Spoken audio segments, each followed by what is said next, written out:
മാനാഞ്ചേരിയിലേക്ക് സ്വാഗതം B P James. Good morning SKM. നമുക്കൊരാളെ ഉമ്മ വന്നേ. ഇത് ഷാഹിദ് റഹ്മാന്റെ ഉമ്മയാണെന്നറിയാമോ? നമ്മുടെ വെറുതെ വന്നാ നമ്മുടെ ഷാഹിദ് റഹ്മാന്റെ കോഴിക്കോട്ടെ ഷാഹിദ് റഹ്മാന്റെ ഉമ്മയാണ്. ഉമ്മ സുഖമായിട്ടിരിക്കുന്നോ? ഉമ്മയുടെ പേരെന്താ? സുബൈദ. പരമാവധി ശ്രമിച്ചതാണ്, ഇങ്ങോട്ട് വരുന്ന തിരക്കാന്ന് പറഞ്ഞാണ്. പരമാവധി പറഞ്ഞു നോക്കി, ഉമ്മ എടുത്ത് കളി നടന്നില്ല. പൊളിച്ചു അത്ര ഉണ്ടതാ അല്ലേ? ഓക്കെ, ഷാദെ ഉമ്മ വന്നതിൽ ഇപ്പൊ സന്തോഷം തോന്നുന്നു? സന്തോഷം തോന്നുന്നു. നല്ല സന്തോഷം. ഇടയ്ക്ക് ഓർമ്മിച്ചു ഉമ്മ ലൈവ്, അത് നാട്ടുകാർ കേട്ടു. ഉമ്മ ഇത് ഇത്ര ലൈവ് ചെയ്ത മനുഷ്യൻ എന്നിട്ട് സാറിന് ഭയങ്കര ഫാനാണ്. അപ്പൊ ഉമ്മ എപ്പോഴും പറയണ്ടേ, നിന്നെക്കാൾ മുന്നേ ഞാൻ സാറിനെ കാണാൻ തുടങ്ങിയതാണ്. അപ്പൊ അതുകൊണ്ട് എനിക്ക് കാണാൻ. അതുകൊണ്ടല്ലേ ഞാൻ പറഞ്ഞേ ഉമ്മയുടെ ഏറ്റവും മുട്ടിക്കായി ഉമ്മ പറഞ്ഞാൽ ഞാൻ ഷാഹിദിനെ സസ്പെൻഡ് ചെയ്തോളെന്ന് പറഞ്ഞു. പേടിയൊന്നുമില്ല. എന്ത് പേടി? സാറിനോട് എന്താ പറയാ ഈ യാത്രനെ പറ്റി? എന്താ പറയാ? യാത്രനെ പറ്റിട്ട് എനിക്ക് കൊറേ പറയാനുണ്ട്. ചെറിയ കുട്ടികളെ നമ്മൾ തന്നെ നോക്കണം.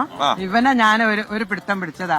ഇവനെ ഒരു ദിവസം അവന് ഇവിടുത്തെ സ്കൂളിൽ പഠിക്കുന്ന സമയത്ത്, ഗണപതി ബോയ്സ് സ്കൂളിൽ പഠിക്കുന്ന സമയത്ത് ഇവനെ ഒരു സ്നേഹിതന്മാരെ കൂട്ട് പോയിട്ട് ഫോക്കസ് മാള് കാണാൻ പോയി. ആ കുട്ടീന്റെ കയ്യിൽ പൈസ ഉണ്ടായിരുന്നു. സുക്കൂർന്ന് ആ കുട്ടീന്റെ പേര്.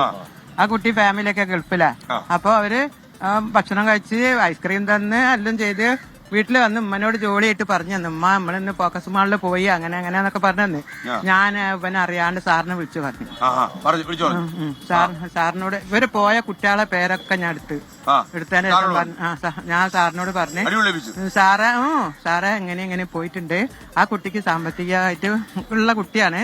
അപ്പൊ ഇവന് ടൗണ് വരെ ശരിക്കും അറിയില്ല. ഇവന് ഉപ്പന്റെ ഇന്ത്യയും കൂടെ കയ്യും പിടിച്ചു പോകുന്ന ഒരാളാണ്.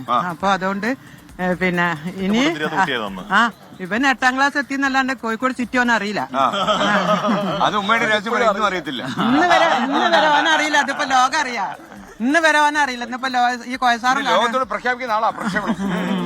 അവസാനം സാറ് എല്ലാത്തിനും വരിക്കി നിർത്തിയിട്ട് പറഞ്ഞ് നിങ്ങളെ യൂണിഫോം കണ്ടിട്ട് ഫോക്കസ് മാൾ താളെ എന്നെ വിളിച്ച് പറഞ്ഞതാണ്. എന്റെ പേരെങ്ങനെ പറയാ? അന്നത്തോടെ ഫോക്കസ് മാൾ പോലെ നിന്ന്